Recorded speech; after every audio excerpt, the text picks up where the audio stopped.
Welcome back to the 5% Club. I'm Shayla King, a former C-suite executive turned business and life coach. And this is the podcast for leaders who want it all. The promotions, the paychecks, and luxurious amounts of time for the things that matter most. Each week, I'm going to teach you from my performance and happiness formula what it takes to rise to the top without burnout and overwhelm. Work less, make more, and design a life you love. That's what we do in the 5% Club. Let's go. Some of you are not lacking ambition. You're lacking proof that success does not have to taste like misery. Because you look around and the people who have what you want, they look exhausted. They're successful, but they're not enjoying their life. And you're like, cool, I want the promotion. I also want to recognize my family and have a personality and not feel like I'm sprinting to the grave. So you talk yourself out of the goal. Not because you can't do it, but because you refuse to pay that price. And honestly, good. I'm glad you don't want to pay that price. But here's the problem. You're assuming that's the only way to win. And it's not, my friends. Today, I'm giving you a new model. You can go after the goal and you can do it your way under your conditions. It's what we call in the 5% Club a conditional goal.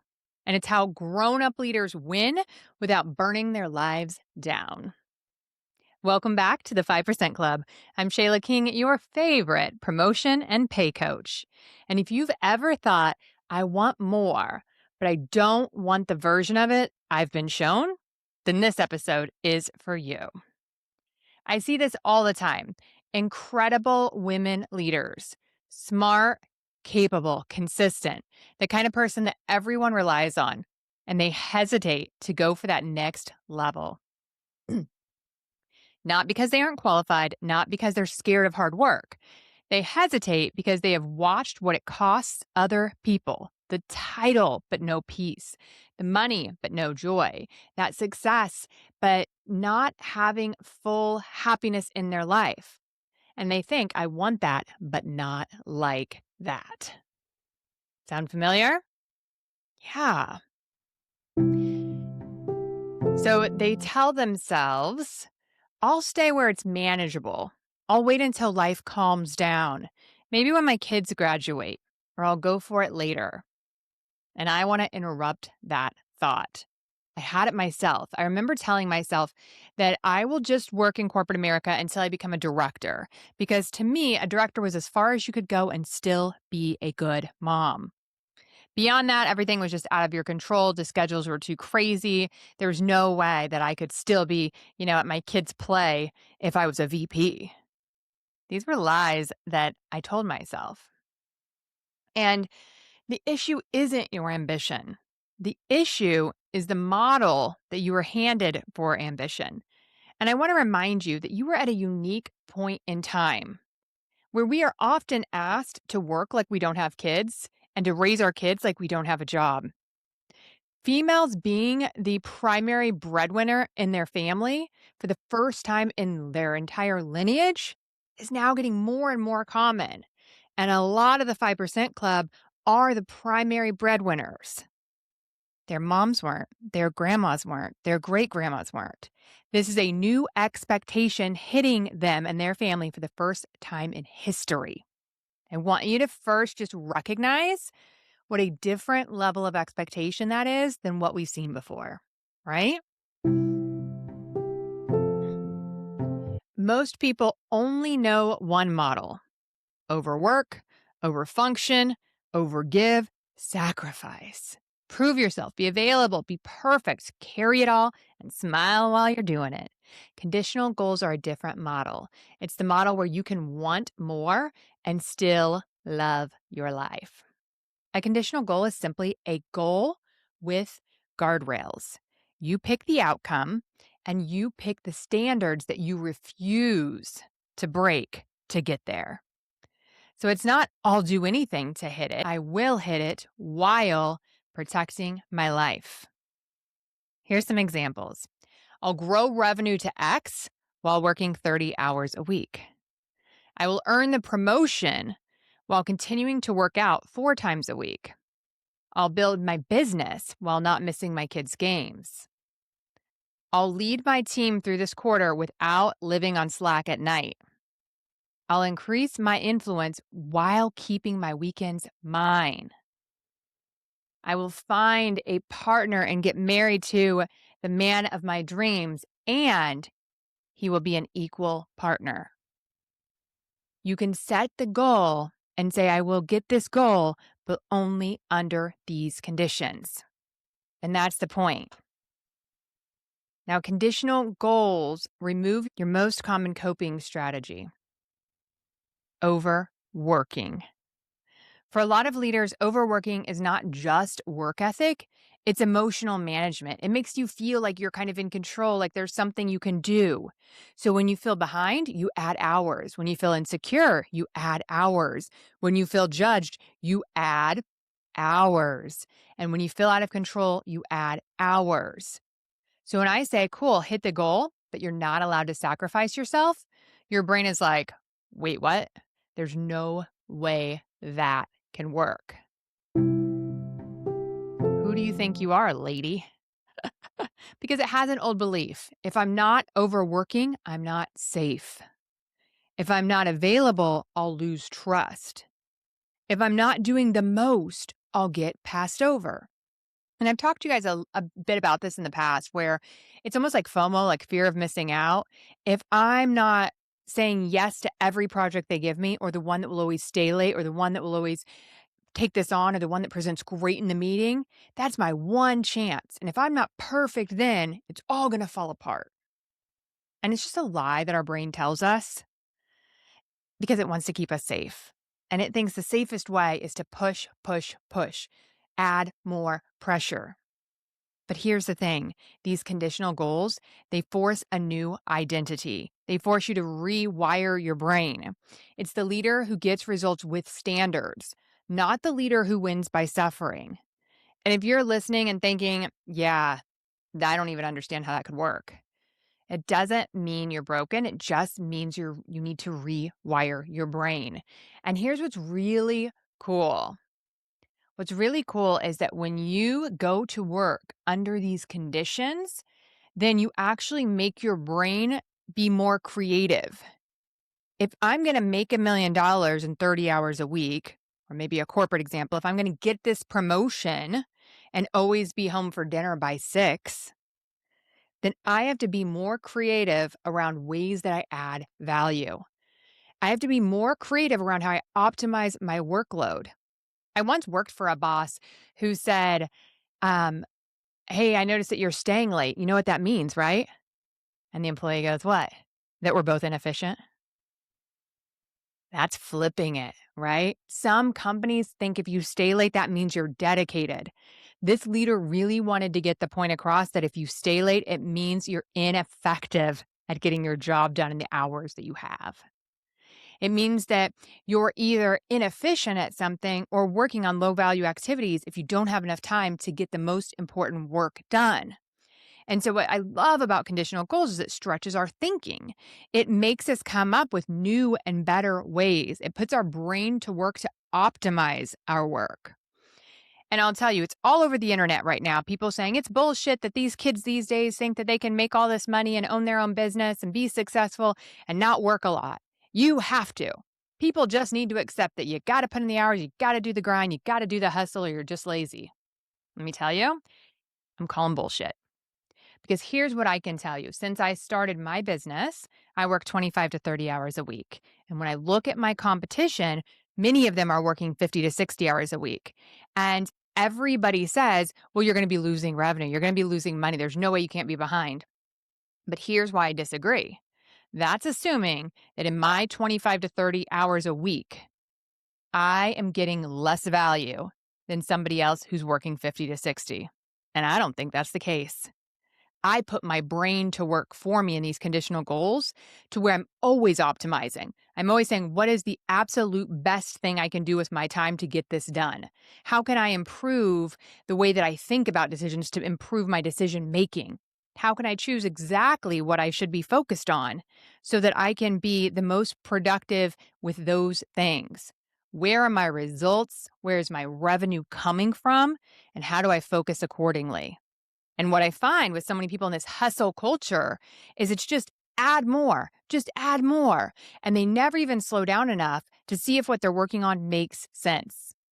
And when I was in corporate, what this looked like was the idea that, it never helps to make a process really efficient that you don't need in the first place.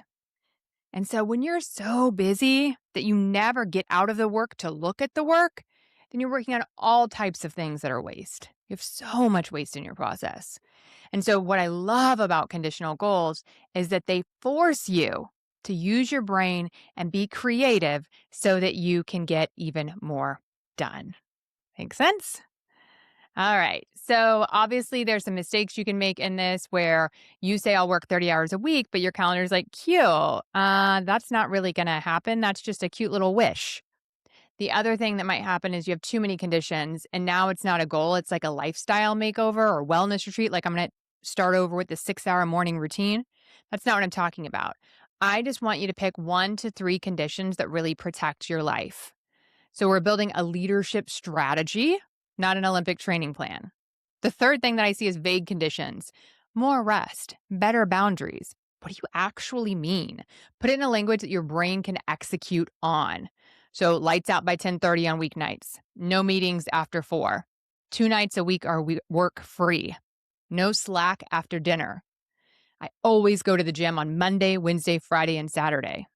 Those measurable things, they become enforceable. So when you're going through your goals, I want you to first come up with a condition and say, this is the one thing that I'm freaking out. It's the reason I don't want to set the goal. It's the reason I've avoided this is because I'm worried that what? Define that. One of the examples that I said I see so much is that women say, I can't become a VP because then I have a fear that I can't be a good mom. So define for me what a good mom does. Is it going to the field trip once a year? Is it never missing a birthday? Is it coming home at night and being in the moment and playing with your child for 30 minutes? Because first of all, I don't want what your conditions are to be unreasonable either. I was working with a client recently and we talked about her night and I said, "Well, what time do you want to spend with your children?" And she goes like 4:30 to 10. And I started laughing. I'm like, they don't want to spend 4:30 to 10 with you, right? Like we have to be reasonable. You have to eat. You need time to yourself. What do you actually want? And so we thought about it from a realistic instead of a guilt shame. And it was when they first get off school, I want the first like hour to be me playing with my kids somehow. And so we chose, actually, I think she chose half an hour. So it was half an hour where they got outside and they like rode bikes together. They went on a walk together. They went to the little park together, 30 minutes, right? And then after that, they ate dinner together as a family. And then she already had in place a lovely bedtime routine where she would read stories and they had a question every night that they would talk through and she'd tuck them in every night, right? And so that's 3 different moments that she got to be in the moment with her kids throughout the evening. And it still gave her some time alone to make dinner. She could go on a walk by herself or take a bath by herself. She could still have after dinner time with her husband. And it made it reasonable.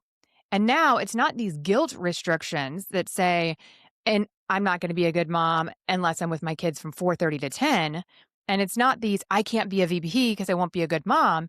Instead, she goes, okay, I'm ready to be a VP. I'm going to go get that promotion. And as I get it, I will not give up having my playtime after work 3 nights a week with my kids. Maybe I don't care if it starts at 6 o'clock instead of 5, but 3 nights a week, I want to always have that.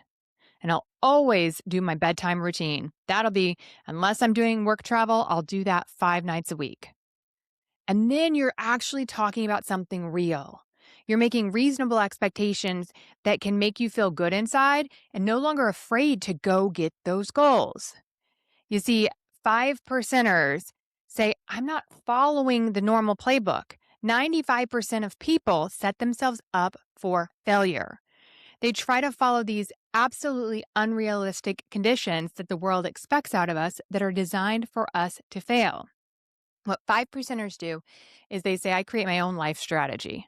What are my values? What makes me feel good? What do I want? And then I build a life that allows me to do that.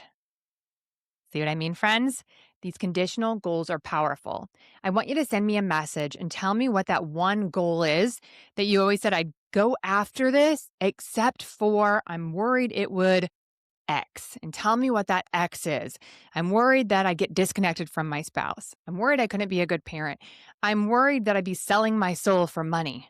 Tell me what you've been negotiating yourself out of, and then tell me your beautiful goal where if you could do it your way, if you could do it the 5% way, a different way than every person you've seen in that role before, what would that look like?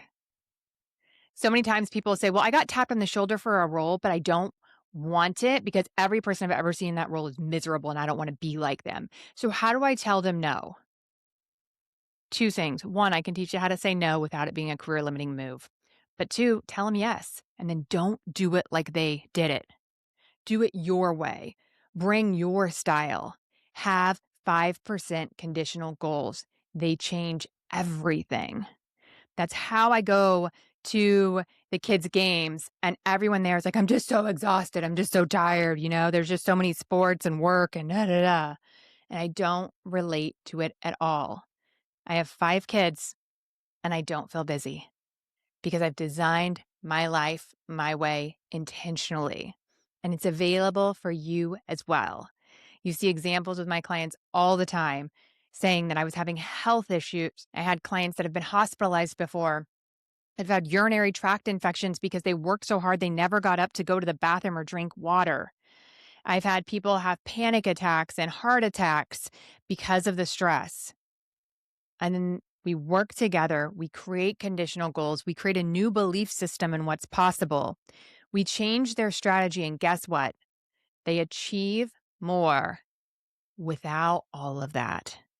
Without the chaos, without the hustle, without having to prove. And instead, they love the hell out of their life and they get higher and higher than they ever did before. When I figured this out for myself, I went from middle management to the C-suite in 5 years. And I never missed a kid's birthday. It is possible, and I would love for you to join me in the Performance and Happiness Lab where we make this come true for all the leaders who join. Let's go. We'll see you next week. Hey friends, Shayla here, jumping in to let you know that the Performance and Happiness Lab is opening, and I'm absolutely positive that it can change your career and your life. As you know, my one-on-one coaching is a 5-figure investment and it's currently full, but the Performance and Happiness Lab is available for $5,000.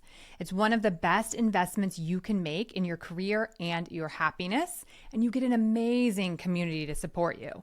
Imagine being surrounded by other like-minded leaders that are successful and want more, that are trying to figure out the demands of these high-pressured careers while balancing a family, and that all want to pour into you, that want to open doors for you and give advice on, yep, I've been there and here's how I handled it.